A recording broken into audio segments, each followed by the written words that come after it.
Salut à tous et bienvenue dans ce nouvel épisode, on va dire l'épisode numéro 2 sur l'achat de ma mini pelle 2 tonnes.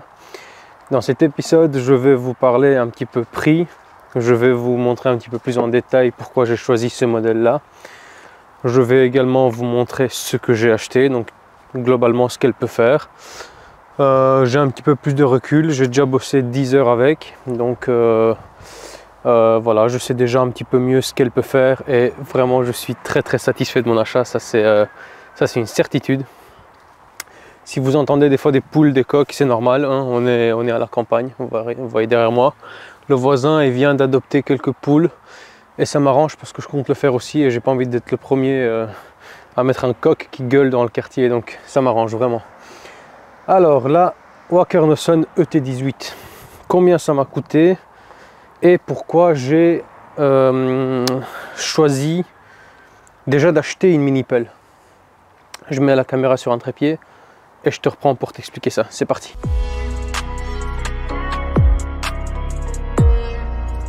Donc premièrement, avant d'aller plus loin dans la vidéo, je vous remercie pour l'accueil de l'épisode 1. Vous l'avez très bien accueilli. C'est une vidéo qui a fait déjà 20 000 vues en une semaine. C'est super, ça me fait plaisir. Donc comme promis, en fait, je vais vous parler prix. Je ne sais pas vous dire exactement ce que j'ai payé au centime près parce que tout simplement je fais vraiment pas attention. Moi c'est le global qui m'intéresse. Mais si on veut, sur ce genre d'appareil, avec tous les accessoires que j'ai achetés, il faut compter TVA compris entre 45 et 50 000 euros avec tous les accessoires. Donc je dis TVA compris parce que si jamais tu veux t'acheter ça pour ton jardin et t'es pas pro, bah tu payes la TVA et ça s'arrête là.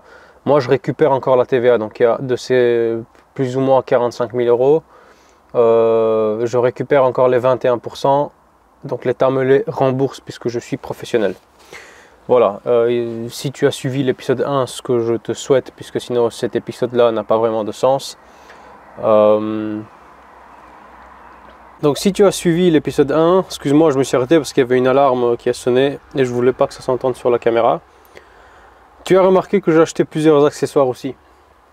Je vais commencer par le plus cher qui est clairement la pince de tri. C'est une pince où tu peux prendre des trucs, elle est rotative à 360 degrés. Donc ça c'est génial, je l'ai déjà essayé à prendre des gros blocs de pierre bleue.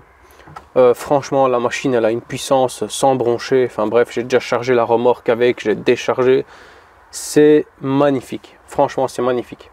Je vais essayer de te mettre une image à l'écran si j'en ai, et si je t'en mets pas, suis-moi sur Instagram parce qu'il y a de toute façon des stories et des reels qui tournent dans tous les sens.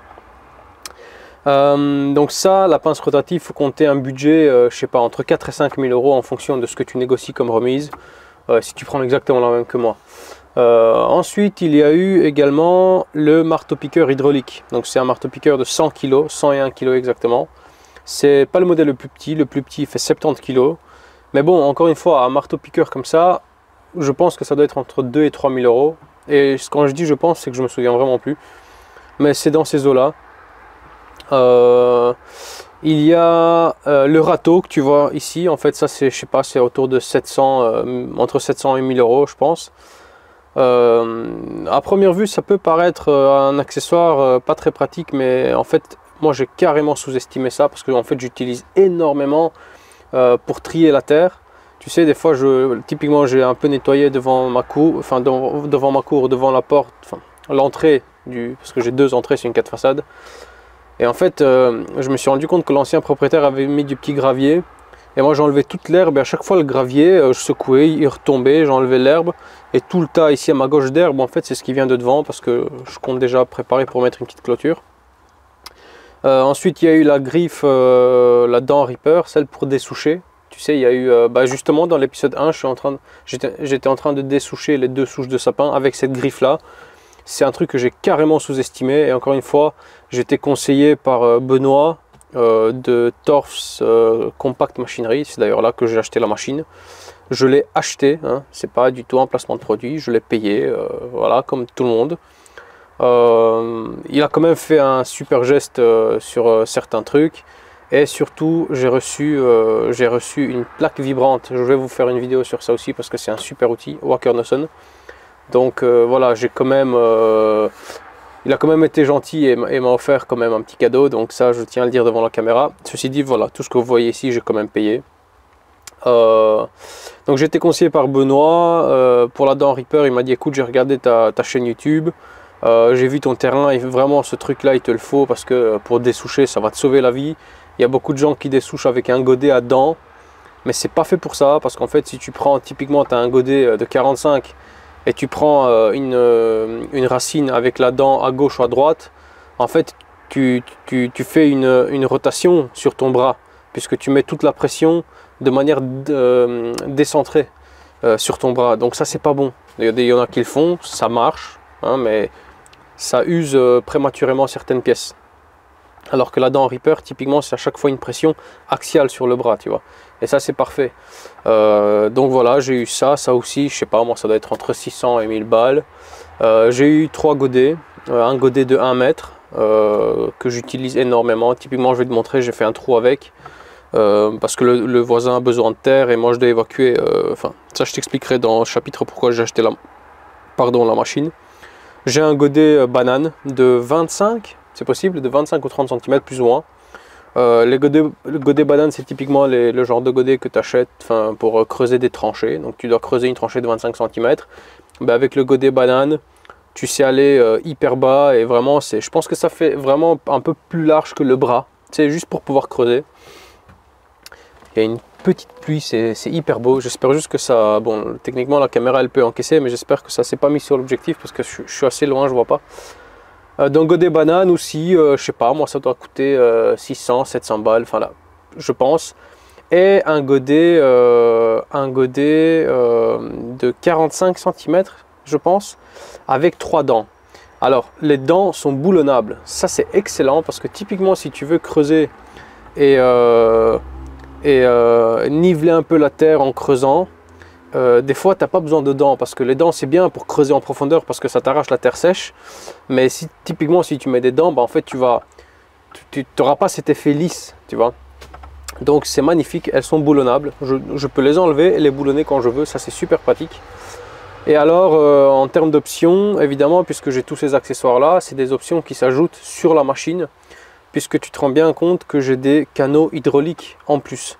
Bon, je vais quand même descendre et planquer ma caméra parce que mine de rien là ça commence à tomber et dès que ça se calme je te reprends pour continuer cette magnifique vidéo. Allez, à toutes. Hop là, ça a l'air de s'être calmé. Allez, on reprend.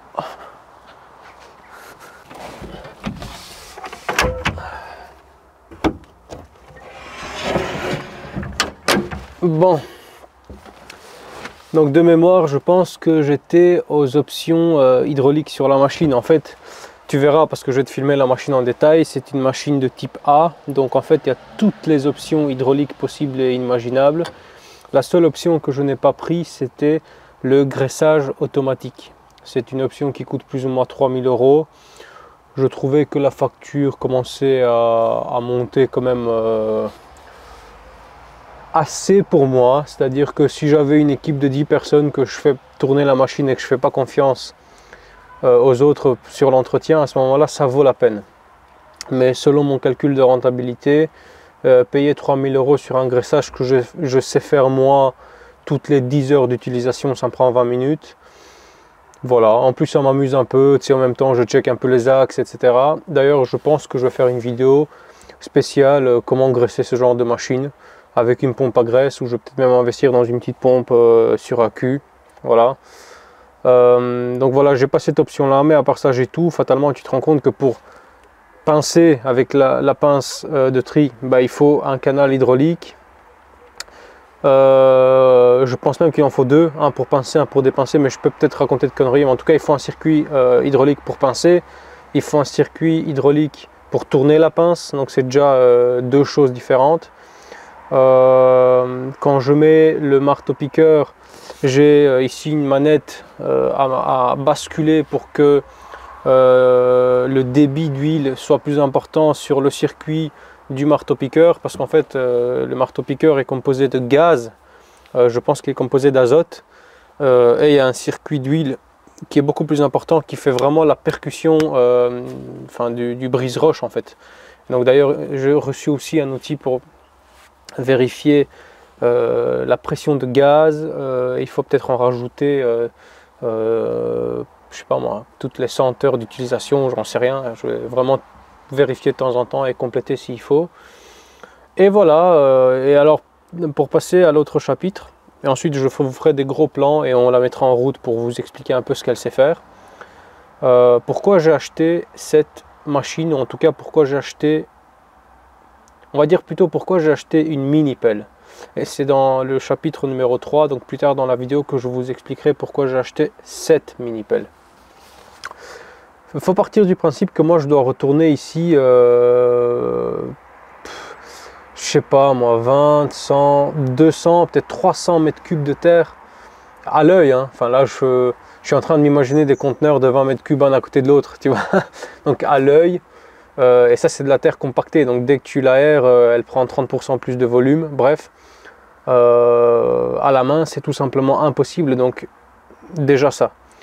Je dois péter toute la dalle en béton là qui va vers la rue où il y a construit le garage, parce qu'en fait je dois niveler toute la terre, descendre de presque 1 mètre, si pas plus par endroit, pour arriver au niveau de la rue et faire mon jardin sur 2 étages, avec une partie escalier et une partie pente douce pour qu'un véhicule puisse monter. Parce que je vais faire mon poulailler au fond, et les animaux, typiquement si je veux aller avec la camio, avec de la marchandise, tu sais, le jardin fait 100 mètres de long, hein. Donc tu vois, c'est déjà, ça m'amuse, enfin ça risque de pas m'amuser de porter ça à bras. Quoi qu'il arrive, je suis déjà en train de chercher pour investir dans un tracteur, une tondeuse à gazon, mais avec une boule, pour attacher une remorque, une brosse, tu vois. Bon, c'est encore 10 000 balles, donc est-ce que j'achète ça maintenant ou à voir, je sais pas, ça dépend si je me chauffe ou pas, mais on n'y est pas encore. Et en fait, donc pente douce là, escalier ici, et donc voilà, déjà tout ça à la main, c'est pas possible. Péter la dalle, c'est vrai que j'étais là, péter la dalle, je pourrais le faire hein, avec mon sponsor Hilti et tous leurs outillages, mais il y a question aussi de temps. C'est-à-dire que moi je fais un calcul de rentabilité. Si moi, même avec le meilleur TE2000 de chez Hilti, je prends 6 jours non-stop à casser la dalle, en plus de toutes les vibrations que je me ramasse dans les bras et dans le dos, etc. Si j'ai la chance de pouvoir, enfin c'est même pas la chance, je n'ai pas gagné un loto, je veux dire, si j'ai l'opportunité de faire ça en restant assis et aux manettes, voilà, avec des écouteurs, en écoutant de la musique, qu'il pleuve ou pas, moi je suis couvert, tu vois, c'est pour ça aussi que j'ai pris une avec une cabine. Ben, je préfère faire ça, tu vois. Donc encore une fois, le calcul de rentabilité est vite fait. C'est-à-dire qu'au lieu de faire ça en 6 jours ou 8 jours, je le fais en 1 jour. Parce que littéralement, avec ce genre de machine, c'est en 1 jour, tu pètes toute la dalle en fait. Mais ensuite, c'est pas que casser la dalle. Il faut prendre tout le béton et le mettre dans des conteneurs. Donc est-ce que je fais quoi? Je prends tout, je mets dans des sacs, j'évacue, mais non. Je fais venir un conteneur, je mets le godet de 1 mètre ou de 45 cm, je prends ça au godet, je mets dans le conteneur. Donc en fait, tout ça, c'est des calculs et des calculs. Déjà de fatigue physique. Est-ce que j'ai envie de flinguer mon corps pour rénover cette maison? Non, c'est sûrement pas ma dernière maison. J'en aurai souvent encore quelques-unes parce que je me connais. Ça ne veut pas dire que moi je me vois vieillir dans cette maison, mais je suis entrepreneur, je me connais. Dès qu'il y a une maison à vendre qui m'intéresse, bah, je l'achète en fait, c'est tout. C'est aussi simple que ça. Ou en tout cas, je fais tout pour pouvoir l'acheter. Bon, mais en tout cas, je pense que ça, ce sera ma demeure principale. C'est pour ça que je mets autant de cœur, parce que je sais pas, j'aime beaucoup le terrain, l'emplacement, etc. Bref, en fait, ce qu'il y a aussi, c'est il n'y a pas de fondation sous la maison, donc je dois creuser tout autour de la maison. Je dois faire une reprise en sous-œuvre, donc c'est encore une fois un truc très technique, etc., etc. Je ne vais pas vous faire le topo, suivez la playlist rénovation maison et tout sera filmé, donc c'est vraiment il y aura plus de 100 épisodes, hein. Donc ça peut être intéressant. Et tout ça m'a amené à me dire en fait, à la main, c'est pas possible, voilà. Même si c'est marrant, hein, on vient à 6 potes, on prend chacun une pelle, on se met de la musique, on fait cramer des merguez en fin de journée, mais c'est pas ça qui fait que tu vas avancer. Ça, c'est juste tu passes un bon moment avec tes amis, ça s'arrête là. Moi, j'ai pensé rentabilité, et alors la question se pose, qu'est-ce que ça me coûte de louer ce genre de machine? Et c'est là que j'ai commencé à réaliser que c'était pas possible pour moi. C'est pour ça que j'ai même pas loué un seul jour. C'est-à-dire que dans ce terrain, j'ai même pas loué un seul jour de mini-pelle. Pour la simple et unique raison, c'est que le calcul a été vite fait. Même un jour, ça aurait été de la perte d'argent parce que j'aurais quand même été obligé d'acheter ça, en fin de compte. C'est une obligation. C'est plus ou moins 500-550 € le premier jour parce qu'il y a le déplacement. Et ensuite, il y a 120 ou 140 € la journée, ou ça peut monter jusqu'à 220 € la journée en fonction des accessoires que tu demandes.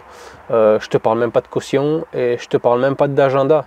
C'est-à-dire que si tu veux louer ce genre de machine, il faut construire ton agenda autour de la machine puisque tu l'as loué et tu payes. Donc tu as tout intérêt à travailler et à la faire tourner le plus possible dans les 24 heures de la journée puisque tu la loues à la journée. Donc on va dire que si tu la loues à 220 € par jour et que tu as travaillé un jour entier mais pas pour rire, tu vois, ben elle t'a coûté 220 €. Moi j'estime que si elle te coûte 220 € sur un jour et que tu travailles 4 heures avec, en fait elle te coûte 440 €. Puisque tu n'as pas fait le travail, sauf si la totalité du travail c'est 4 heures, alors à ce moment là ça vaut la peine, on s'entend bien. Mais pour moi en fait c'était simple, il me fallait une mini-pelle et à partir du moment où je me suis mis ça dans la tête, eh bien j'ai commencé à chercher sur internet, à passer des coups de fil. Alors j'ai essayé plusieurs marques. Je me suis renseigné sur plusieurs marques. J'ai même regardé la vidéo de Laurent Jacquet sur sa Kubota U10-3 qui semble une très bonne machine. Mais je me suis vite rendu compte qu'en fait c'était une machine trop petite pour ce que moi je dois faire comme travail ici. Kubota c'est une très bonne marque, etc. Rien à dire. Takushi aussi, Bobcat aussi. Bref, voilà, moi j'ai rien contre personne. De toute façon, je préfère Walker Noson puisque je l'ai acheté. Donc pour moi c'est les meilleurs, tu vois, on va pas se mentir. Mais il y a plein d'autres marques sur le marché évidemment. Donc j'ai tout essayé, je me suis renseigné chez Bobcat, chez Takushi, chez Kubota. Du coup je me suis renseigné, j'ai fait une offre pour la U10-5, donc un tout petit peu plus grande mais qui reste quand même une micro-pelle, 26 000 €. Je me suis dit bon, est-ce que je l'achète pas, puis je suis parti faire des offres un peu partout et à un moment donné je tape sur Google un peu pour voir, parce que moi je connaissais pas Walker Noson avant alors que c'est une marque très connue. Bizarrement, depuis que j'en ai une, à chaque fois que je me balade dans Bruxelles, je te jure qu'une machine sur deux c'est des Walker Noson, c'est un truc de fou. Donc tu as des grosses entreprises de BTP qui n'achètent que ça, quoi, tellement c'est une marque de folie, hein. Et en fait, je suis tombé sur internet, sur un site qui s'appelle Compact Machinery, Torfs Compact Machinery. Donc j'envoie un petit mail avec, voilà, je pourrais avoir une offre pour tel. Déjà le site est super bien fait, je vous mettrai un lien dans la description, vous pourrez aller voir. Ils font pas que des mini-pelles, hein, il y a des dumpers, ils font des chargeuses aussi je pense. Bref, allez faire un tour, c'est intéressant, si ça vous intéresse. Et puis j'ai été contacté par Benoît. Donc Benoît m'a appelé. Super contact. Donc déjà le mec, tu vois que ça fait tout, hein. Benoît, si tu passes par là, je te fais un gros coucou, tu as été exceptionnel. J'ai beaucoup aimé ton approche face à mon dossier en tout cas. Ça fait beaucoup. Tu sais, un gars qui aime ce qu'il vend, qui sait ce qu'il vend. Même si tu payes, hein, on est dans un business. Si tu n'achètes pas un service, tu achètes un bien, mais tu payes, ça c'est normal. Donc mais ça ne se limite pas à ça. Tu vois, il y a aussi le côté humain et il y a le côté marketeur aussi, tu vois. Donc moi j'aime bien ça. Et du coup, moi j'étais sensibilisé, donc j'ai décidé de prendre un rendez-vous à leur bureau, qui est aussi leur garage, leur entrepôt d'importation, et c'est là qu'ils préparent les machines. Donc j'ai vu des machines neuves désossées parce que des clients voulaient des peintures de folie, etc. Donc ils font du tuning, quoi. À ce moment-là, tu vois, c'est vraiment exceptionnel. Et tous les godets, tous les accessoires, tout était bien rangé, neuf. J'ai fait des stories sur Instagram, souvenez-vous, donc allez voir. Donc je suis parti là-bas. Et dans l'idée d'acheter la ET16, donc un modèle un peu plus petit que celle-là, mais un peu plus petit, c'est peut-être de 100 ou de 200 kg. Celle-là, je pense qu'elle peut monter jusqu'à 2 tonnes 2 avec les accessoires. Et donc, bon, j'ai vu la 16. Le bras était un peu plus petit avec un piston vers le haut, je pense, si je me souviens bien. Et bah, c'était bien, hein, c'est une belle machine. Et puis il m'a dit, ah tiens, viens voir la ET18 aussi, donc c'est celle-là. Tu vas voir, elles sont aussi magnifiques, elles sont encore plus stables. Et puis j'ai vu ce bras, je te le montrerai de là où je suis, avec tous les tuyaux blancs bien cintrés. Tu sais, moi je suis hyper sensible à ça, hein. Quand c'est beau, déjà moi ça me plaît tout de suite. Parce qu'en fait c'est une full option, donc il y a des tuyaux partout, c'est magnifique. Et donc tout de suite j'ai changé mon fusil d'épaule, je me suis dit ok c'est bon, il me la faut. On est monté au bureau, il m'a fait une offre et puis ça s'est super bien passé, quoi. J'ai signé l'offre, j'ai accepté l'offre, j'ai eu la machine, quoi, c'est tout. Après avoir négocié quelques remises et quelques efforts de sa part et quelques efforts de ma part, etc. On finit toujours par mettre l'église au milieu du village.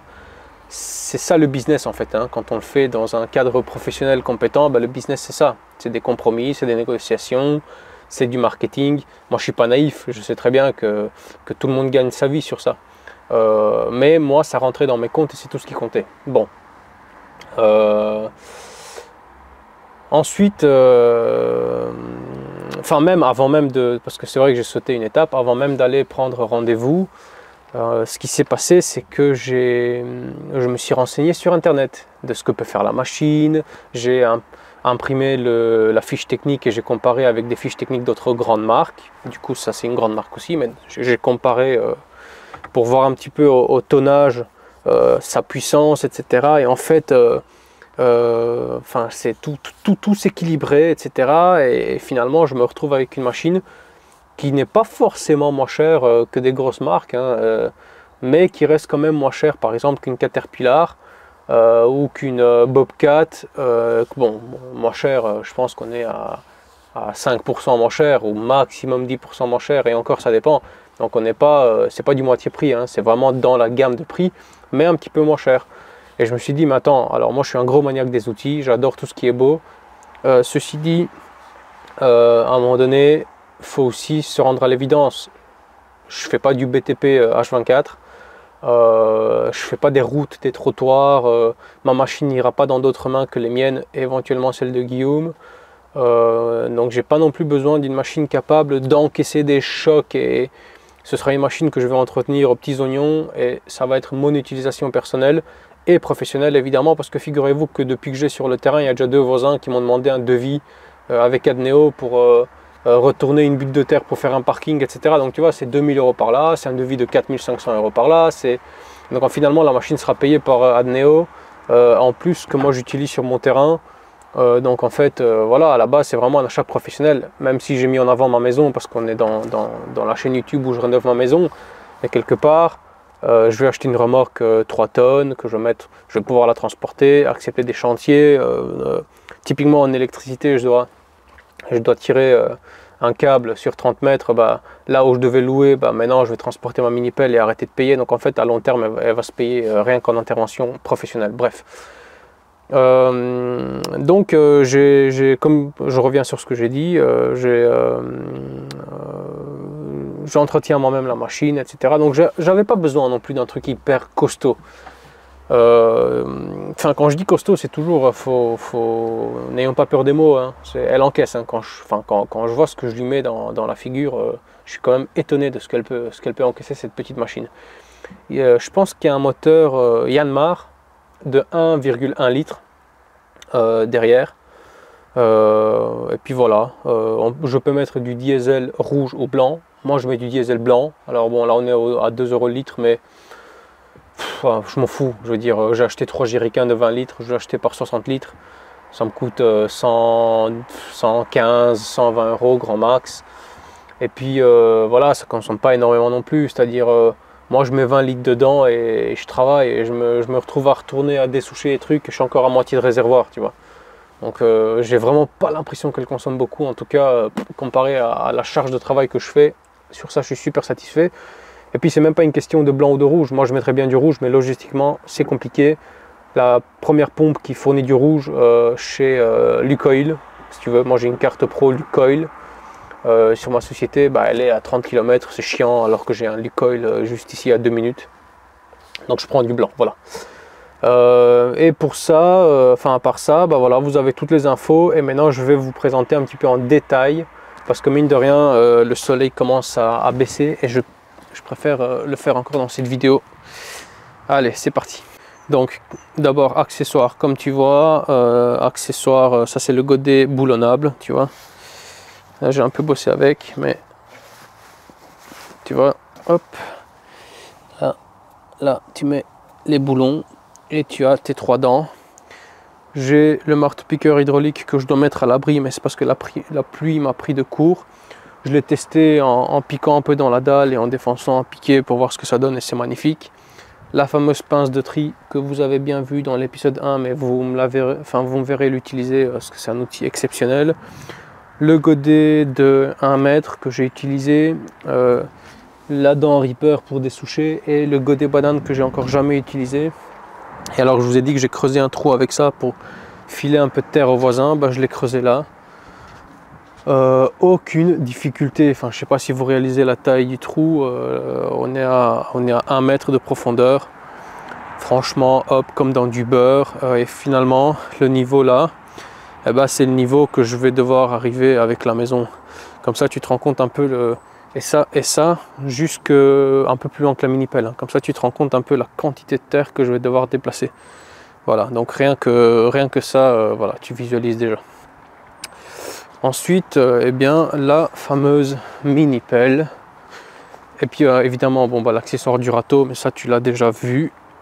Le voici. Alors, qu'est-ce que j'ai, par quoi je vais commencer? Alors, tous les points bleus, etc., ça c'est tous les points de graisse. Je l'ai déjà graissé une fois, parce que je voulais voir ce que ça donne, et puis c'était marrant. Et alors, tous les flexibles dont je te parlais, que je trouvais magnifiques, regarde ça. Hop, cintrage, ça par là, boum, cintrage, ça par là. Regarde-moi comment c'est bien fait. Enfin, c'est beau à voir, tu vois. Regarde, hop. Et là, je voyais ça. Je me suis dit, mais en fait, c'est cette machine qu'il me faut. Tu vois, elle est magnifique, tu vois. Hop, à l'intérieur, en fait, qu'est-ce qui se passe? J'ai cette vue-là, exactement. Tu vois. Je peux avancer, reculer avec les pédales, mais j'ai pas encore assez d'expérience. Je préfère le faire à la main. Et voilà, le bras. Donc, une fois dans la machine, tu vois, je suis super bien installé. Alors, un truc à pas négliger, tu vois, comparé à une machine qui n'a pas de cabine. Déjà, j'ai une cabine qui est chauffée. J'ai pas pris l'Airco parce que elle est tellement, elle se décarcasse tellement qu'en fait, il y a de l'oxygène dans tous les sens. Donc, voilà, je voulais pas non plus en plus mettre cette option-là. C'était pas nécessaire, tu vois. Mais typiquement, voilà, hop. Là, je ferme aussi. Et me voilà complètement fermé dans ma machine. Tu vois. Donc, la cabine est hyper spacieuse, mais pour une 2 tonnes. Enfin, je sais pas si tu réalises, mais là, j'ai un espace de malade. Petit rangement à l'arrière, là. Voilà. Ici, j'ai un autre petit rangement parfait pour là, je mets des lingettes. Pour dégraisser, tu vois. À chaque fois que je fais un graissage, les lingettes sont là, elles ont une place prévue pour, c'est exceptionnel. Juste ici, j'ai la place prévue pour des documents. Là, j'ai pas envie de mettre les documents de la mini-pelle dans la voiture. T'as compris, pour des raisons logiques, on sait jamais ce qui peut arriver, il faut pas qu'il y ait les documents dedans. Il y a un tracking dessus, donc il y a vraiment un tracking où on peut la voir en temps réel où elle se trouve. Ça, c'est magnifique. Ensuite, j'ai la radio, la radio que tu vois derrière moi, les baffles ici et ici. Qu'est-ce qu'il y a encore? Fatalement, je peux rentrer par les deux côtés. Je peux rentrer et par là. Donc, si je rentre, hop, je baisse ça. Et alors là, j'ai mes commandes ici. Pour ouvrir la porte, je peux l'ouvrir et carrément la bloquer ouverte. Donc, tu te rends compte que là, voilà, c'est parfait, j'ai rien, tu vois. Hop. je peux également rentrer par ici. Donc je prends les commandes, je les lève et j'ouvre la porte ici. Voilà. En fait, je peux carrément rentrer par les deux côtés. La seule subtilité, c'est que cette porte-là, je ne peux pas la bloquer ouverte puisqu'elle s'ouvre sur le radiateur. Donc pour le refroidissement du moteur, elle doit rester, elle peut rester ouverte à 45 degrés. Enfin, elle peut se rabattre comme ça. Voilà. Donc ce que je vous montre là, c'est tout ce qui m'a convaincu moi pour acheter la machine, tu vois. Déjà la place dans la cabine exceptionnelle, et puis elle est super smooth. C'est-à-dire que tu peux faire des mouvements, tu sais, c'est connu, hein, plus une mini pelle est petite, plus elle est agressive dans ses mouvements, donc elle te secoue dans tous les sens. Mais c'est là, si tu sais te caler, tu sais l'utiliser et tu as de la sensibilité dans les mains, bah en fait c'est magnifique. Elle travaille vraiment lentement, etc. En tout cas, moi j'en ai fait l'expérience, j'ai que 10 heures d'utilisation et en 10 heures, bah, c'est bon, j'ai l'impression d'être né dedans, tu vois ce que je veux dire. Bon, ensuite, qu'est-ce que j'ai? J'ai également ici les Komodo. Là j'ai un petit panneau, mais ça me montre juste l'utilisation en nombre d'heures. Tu vois, j'ai la fameuse clé qui est là. Voilà, hop. Je mets la clé ici. Et là, je mets le contact. Tu vois. Et puis là, j'ai le nombre d'utilisations. Et ça, c'est la pompe à carburant. Donc, hop, je vais couper. Ici, j'ai également un bouton, parce que figure-toi que j'ai comment t'appelles ça, l'arrimage du godet? Non, ouais, c'est le système pour poser le godet sur le bras. Il est automatique. Je voulais pas un truc avec une clé, descendre de la machine avec tous les accessoires que j'ai. Tout ce que je veux, c'est avancer, appuyer sur deux boutons, boum, poser le truc et ainsi de suite, tu vois. Ici j'ai les boutons de réglage de la sensibilité des joysticks ici. Donc ça c'est typiquement je sais plus si c'est la rotative ou la pince de tri, mais en tout cas c'est avec ça, et avec ça c'est l'inverse, c'est la rotation. Donc on va dire que ça, avec ça je pince, avec ça c'est la rotation. Et pareil ici, j'ai la sensibilité, tu vois, de la rotation. Sorry pour le focus, bref. Et également, tu vois, il y a un marteau-piqueur là. Attends, je vais essayer de te le faire. Là, il y a un marteau-piqueur. Bah, quand je marteau-pique, fatalement, je dois mettre le débit au max, tu vois. Et il y a une petite manipulation à faire à l'extérieur de la machine quand tu marteau-piques, je te le montrerai.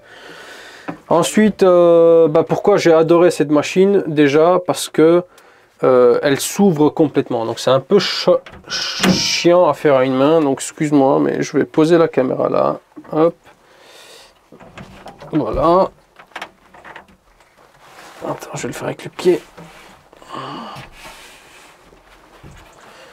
voilà, tac, déjà tu baisses ça, tu vois, tu vois dehors tout ce que tu fais, et alors t'as qu'à, si tu veux être protégé, tu peux l'ouvrir à 45 degrés, pardon, ou si jamais tu veux ou carrément ne rien voir devant toi, eh bien tu l'ouvres complètement.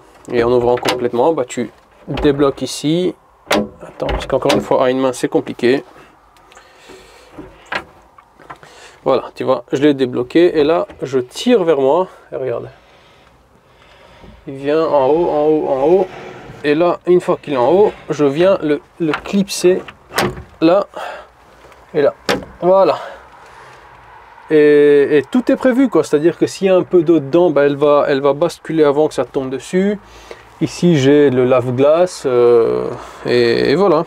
Et ça, c'est exactement la configuration quand je travaille dedans. Tu vois. C'est-à-dire, j'ai les joysticks qui sont là. Les pédales pour avancer, la pédale pour la flèche pour le bras, et évidemment ici la manette pour la lame, parce que c'est grâce à la lame que tu gagnes en stabilité, et également les deux vitesses, parce que la deux vitesses, si tu veux avancer rapidement, tu te mets sur lapin ou sur tortue pour avoir plus de force. Donc c'est un petit peu comme tout, si tu veux de la puissance, il faut te mettre en tortue. En lapin, tu vas gagner de la vitesse, mais littéralement en roulant tout droit. Donc même si tu veux tourner sur toi-même, en lapin, donc en vitesse 2, tu vas pas avoir la force de le faire. Donc tu passes en tortue et là, tu tournes parce qu'il y a toute la force, tu vois, qui est décuplée. Voilà. On va la mettre en route et je vais déjà te montrer comment désarimer un accessoire grâce à la fonction automatique. Regarde, bon, tout ça va être fait à une main, donc ça va pas être professionnel parce qu'il faut 2 mains pour faire ça proprement, etc. etc. Mais je vais comme le faire et je vais te montrer. Donc, je mets la machine en route. Évidemment, pour la mettre en route par sécurité, une des commandes doit être levée, donc je la lève et je la mets en route. Voilà. Maintenant la machine elle tourne, je baisse ça. Et tu sais quoi, avant même de désarimer quoi que ce soit, je vais déjà te montrer toutes les commandes que j'ai. Ici, je sais pas si tu vois, avec le focus, j'ai une commande pour, tu vois, les tours minutes. C'est ça qui fait que le moteur a de la puissance, mais également il consomme plus. Donc, c'est pas la peine de laisser comme ça tout le temps. Tu vois? Voilà, là je vais le mettre comme ça. Juste pour des manœuvres, c'est assez. Donc, comme tu vois, j'ai ma commande de la lame ici, tu vois. Regarde. Donc voilà. Elle monte, elle baisse. Si tu as remarqué sur la lame, j'ai les 2 petites tutes là en métal, là et de l'autre côté. C'est parce qu'elle se replie dans la lame. Pourquoi? Parce que la machine, elle peut devenir un petit peu plus étroite. Donc elle passe de 1m30 à 95 cm. Donc c'est pas une machine qui est faite pour passer toutes les portes. Mais déjà pour un petit portail de jardin, c'est magnifique. Donc ensuite j'ai quoi? J'ai évidemment ça. Regardez, ça c'est pour monter le bras. Voilà, hop. Évidemment une sécurité pour pas que le bras te vienne dans la figure, tu vois. Ensuite la partie gauche-droite, c'est pour l'inclinaison du godet ou du râteau. Regarde, hop. Tu vois. Donc je peux baisser et monter. Attends, je vais mettre plus en stabilité en me mettant plus sur la lame. Voilà, je suis en stabilité. Ensuite j'ai ce bras là, c'est pour ça qu'à une main c'est toujours compliqué parce que normalement à chaque fois que tu lèves la main, le bras, eh bien tu la rapproches en même temps, ou à chaque fois que tu la baisses tu le rapproches en même temps pour avoir de la force, tu vois. Et en même temps je dirais même le godet tu l'inclines, là tu es au maximum de la force. Donc à une main voilà, c'est juste de la démo mais c'est pas pro. Donc là je vais le baisser un peu, hop. Le bras lui-même peut pivoter. Donc déjà la machine elle-même peut pivoter. Regarde, si je bouge ça, c'est la cabine. Tu vois? Et là, en fait, si tu vois, regarde, la lame elle est là. C'est littéralement la cabine qui pivote. Voilà. Et là, tu vois, les chenilles sont là. Donc elle peut pas basculer comme ça parce que je suis sur des chenilles, mais ni à l'arrière parce qu'il y a la lame. Souviens-toi, tu vois. Donc là, hop. Je vais pas prendre. Voilà, on va revenir au départ. Donc c'est smooth, hein. Et si je veux plus de puissance, tu vois. Et là, là c'est un tourniquet, tu vois. Voilà. Je sais même pas si le lapin fonctionne là-dessus. Ouais, non, là je suis en mode tourniquet, tu vois. Là vraiment, je vais avoir la tête qui tourne si je fais ça 10 fois. Donc je me mets en lapin. Et je baisse les tours, j'ai vraiment pas besoin de tant de puissance. Voilà, bon, une fois que c'est ça, je baisse le bras. Le bras lui-même peut pivoter avec la pédale qui est là, regarde. Voilà, tu vois. Et évidemment de l'autre côté avec le piston qui est là, tu vois. Donc ça c'est magnifique, pourquoi?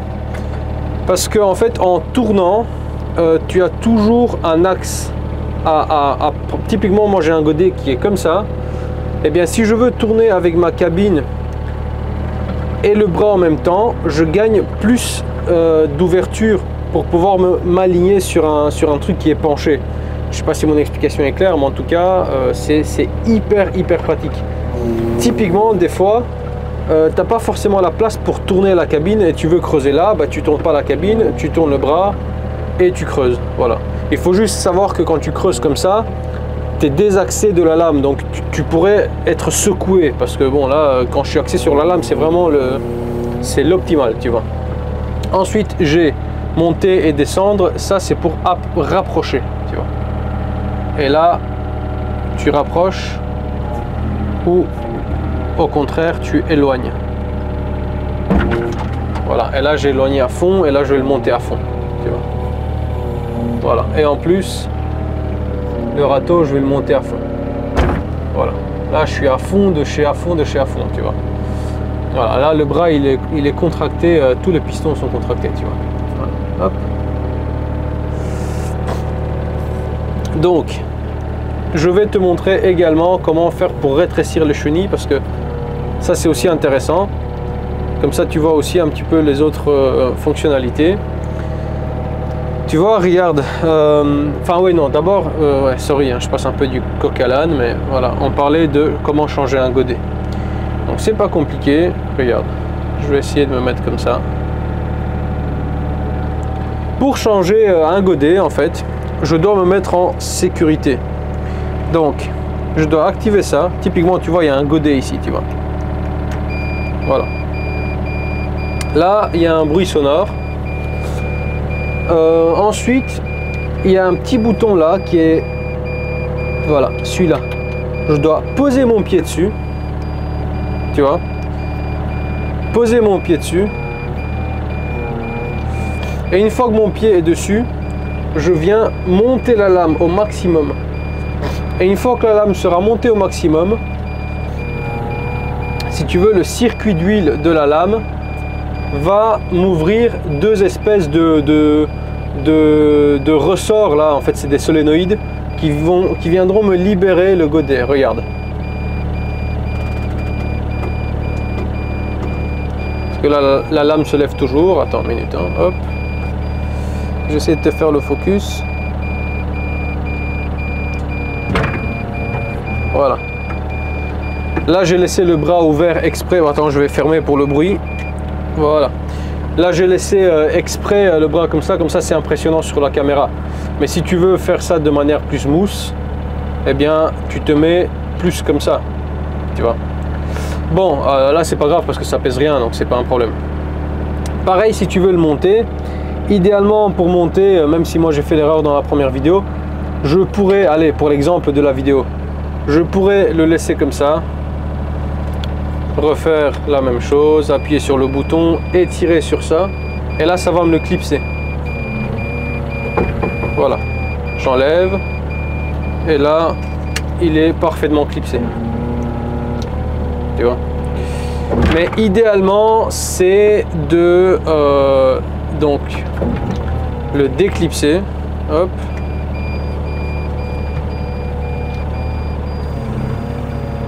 Voilà, là il est déclipsé. Tu vois bien, regarde. Là je suis plus du tout clipsé sur le godet. Tu vois, regarde. Voilà. Et alors idéalement c'est d'ouvrir les solénoïdes et de me mettre dedans. Et ensuite de laisser. Voilà, et là je suis de nouveau solidaire. Ça c'est pour pas mettre de la pression sur les deux petits pistons, tu vois. C'est l'idéal. Et alors si je veux le baisser, typiquement, bah voilà, je refais la manœuvre. Sorry pour le bruit, mais bon voilà, c'est pour la science. Attends, je me mets comme ça. Là c'est mieux. Voilà, hop, je suis déconnecté. Regarde. Je baisse. Je vais essayer de le faire à une main. Hein. Hop. Voilà. C'est pas plus compliqué. Et là, je vais choper un autre godet. C'est le même principe, c'est à chaque fois les mêmes attaches. Et tu vois, je dois même pas descendre de ma machine. Et ensuite, pour le remettre, bah, je me baisse dans le fameux godet. Tu sais quoi, je vais essayer de te mettre la caméra sur trépied. Voilà, regarde. Maintenant, je vais m'avancer avec la machine parce que je suis un peu loin. Voilà. Regarde. J'essaye de m'aligner le mieux possible. Et une fois que je suis aligné, je viens prendre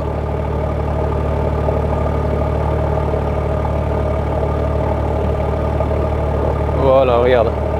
Hop. Et là, je soulève. Maintenant, je suis quelque part, si on veut, je suis complètement en sécurité pour soulever mon godet. D'accord? Donc, je vais changer d'angle de caméra. Allez, j'espère que tu le verras bien. Regarde, maintenant que je suis en sécurité, je lève mon godet. Voilà. Et là, je viens le mettre en situation pour pouvoir l'arrimer, tu vois. Et le truc à pas faire, en fait, idéalement, c'est ça, et d'ensuite le faire tomber. Idéalement, c'est de laisser suspendre. Tu vois, là, je suis en suspente. Je viens avec mon petit bouton, regarde bien, hop, et ensuite, je viens rentrer mon godet.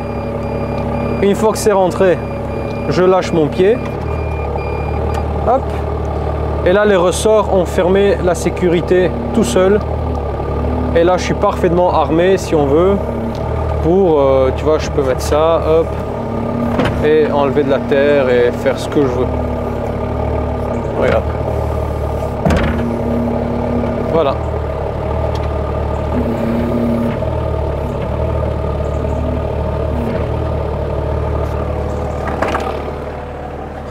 Donc tant que je suis sorti de la machine, je vais te montrer comment je fais pour rétracter les deux chenilles. Tu vois, là je suis à maximum, donc j'ai 1,30 m, ce qui fait qu'elle est quand même très stable. Tu vois, voilà, ça c'est l'importateur, Torps Machinerie. Et alors c'est l'édition A, tu vois.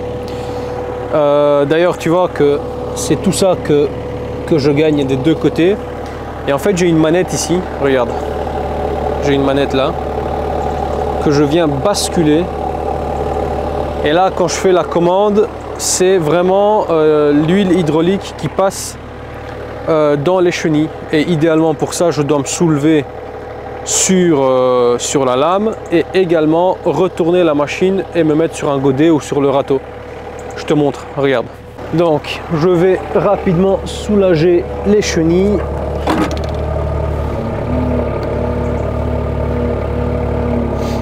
Hop.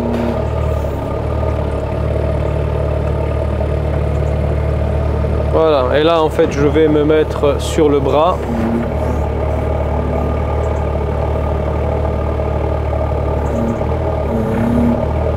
Donc je me mets également sur la lame.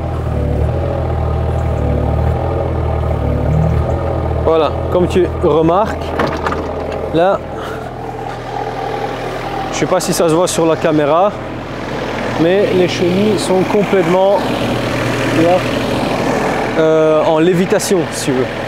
Et là maintenant, en inversant la commande, eh bien l'huile hydraulique qui part dans la lame ne part plus dans la lame mais dans les chenilles, et en fait elles vont littéralement se raccourcir de 30 cm ou un truc comme ça.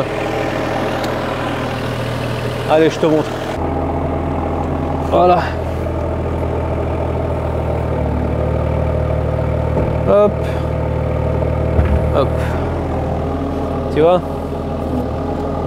Et là, si tu veux, je suis dans sa configuration minimale. Et alors évidemment, pour faire ça, idéalement, bien j'enlève les goupilles là. Et ça se plie à l'intérieur, tu vois. Voilà, bon maintenant moi je vais rouvrir les chenilles parce qu'avoir des chenilles si petites, c'est bien pour passer un portillon de jardin. Mais moi dans mon jardin, j'ai besoin qu'elles soient le plus stable possible. Donc je fais la manœuvre inverse.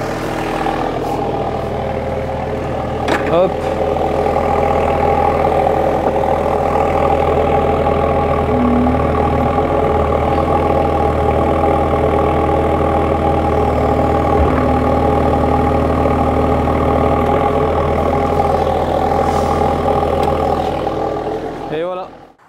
Voilà, globalement on a fait le tour. Autre particularité, donc j'ai une commande ici. Quand je mets le marteau-piqueur pour balancer le maximum de circuits hydrauliques Tu vois, si je mets le marteau-piqueur, eh bien, je mets le circuit, hop, comme ça. Et là, pour diviser, je le mets évidemment comme ça. Ça, c'est pour la pince rotative, tu vois. Donc voilà, il faut un peu dompter la bête, hein. Il y a un petit peu de savoir-faire, c'est pas tellement compliqué, mais en tout cas, ça va me servir. Typiquement, regarde, l'espèce de grosse pierre bleue, là, j'en ai plein devant. Ah bah, tu vois la trace des chenilles là, ça je l'ai prise avec la pince, tu vois. Ce genre de gros bloc de pierre bleue, hop, je prends avec la pince et j'en ai une trentaine là devant à déplacer. Donc tu te rends bien compte que ça va me servir beaucoup. Voilà les amis, si cette vidéo vous a plu, n'hésitez pas à liker, abonnez-vous. Merci encore à Benoît de Torfs Compact Machinerie pour son service professionnel. Merci à Paco pour la livraison qui était impeccable. Merci à toute l'équipe. Et donc, qu'est-ce qui va se passer maintenant pour la suite? Je vais sur la playlist maison qui est juste là. Vous voyez, je suis en rénovation de la toiture. Je vous ai mis pas mal sur Instagram, donc je vais faire une compilation de stories pour qu'on ait une chronologie sur cette rénovation. Et ensuite, les vidéos filmées à la caméra, etc. vont reprendre parce que il y a vraiment du boulot dans cette maison. C'est une maison qui nécessite énormément de temps de travail. Mais ça me plaît d'être ici et j'ai hâte de pouvoir reprendre. Mais bon, comme l'hiver arrive en plus, j'ai tout intérêt à terminer cette toiture. Donc c'est pour ça que j'ai pas trop le temps de prendre la caméra. Dès que j'ai un peu de temps après le boulot, bah, je viens typiquement, je prends les outils, je monte sur la toiture et je travaille. J'ai pas le temps de mettre en place mon armada électronique parce que figurez-vous que faire des vidéos, c'est peut-être un secret pour personne, mais ça prend beaucoup de temps. Donc voilà, votre seule façon de me soutenir si mon travail vous plaît, c'est de vous abonner, de commenter, de liker, de partager. Abonnez-vous aussi à mon Instagram, c'est très important. En fait, si on veut, ma chaîne YouTube, elle marche main dans la main avec ma page Instagram puisque je partage des stories, etc. Donc voilà, ça peut être intéressant pour vous. En tout cas, quoi qu'il arrive, moi je vous dis à la prochaine et dans un avenir très proche, vous allez avoir quelques vidéos et quelques stories sur Liechtenstein parce que je suis invité par Hilti au siège social principal. Ça va être magnifique. Allez, bisous, bye.